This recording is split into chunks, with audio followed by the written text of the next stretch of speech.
So ఇప్పుడే అందుతున్నటువంటి తాజా వార్త, బ్రేకింగ్ న్యూస్. కల్వకుంట్ల కవిత వాళ్ళ బావ హరీష్ రావు మీద సంచలన వ్యాఖ్యలు చేసింది. సో అంతా సోషల్ మీడియా అంతా హల్చల్ అయిపోతుంది. అంటే చాలా పెద్ద విషయం అయితే బయటపెట్టేసింది. మనం మొదటి నుంచి కూడా మన అనుమానమే నిజమైంది.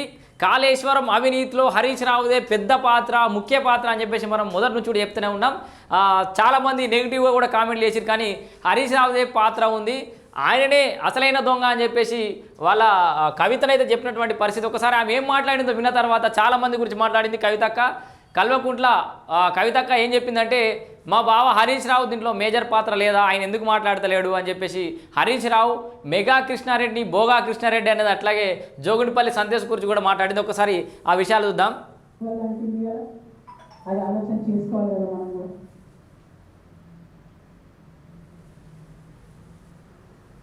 కొంతమంది కేసీఆర్ గారి పక్కన ఉన్నటువంటి వాళ్ళు కేసీఆర్ గారి పేరు చెప్పుకొని అనేక రకాలుగా లబ్ధి పొంది వారు చేసినటువంటి అనేక చెత్త పనుల వల్ల ఇవాళ కేసీఆర్ గారి పేరు బద్నామయ్యే పరిస్థితి వచ్చింది. అయినా మళ్ళీ వాళ్ళనే మోస్తాం, అయినా మళ్ళీ వాళ్ళని ముందుకు తీసుకెళ్తామని అనుకుంటే పార్టీ ఎట్లా ముందటికి పోతుంది? ఒక బిడ్డగా నిజంగా నేను బాధపడతాను. ఇవాళ 5 సంవత్సరాలు ఇరిగేషన్ మంత్రిగా చేసినటువంటి హరీష్ రావు గారిది మేజర్ పాత్ర లేదా దీంట్లో?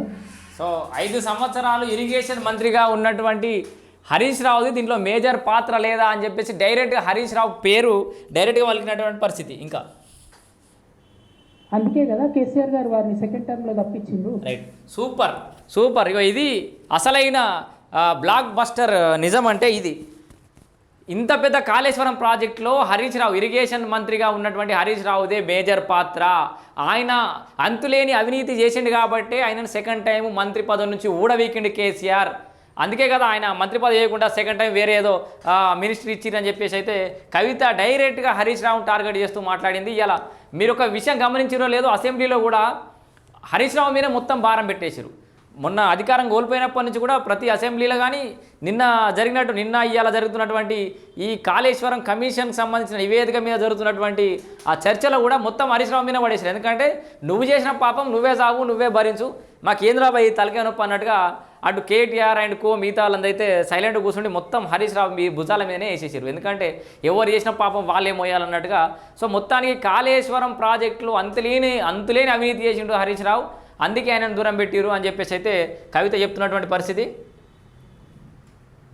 ఈ మొత్తం కాళేశ్వరం ఎపిసోడ్లో కేసీఆర్ గారికి మరొక అంటిందంటే 2-3 వ్యక్తులు కారణం. మొత్తం కాళేశ్వరం ఎపిసోడ్లో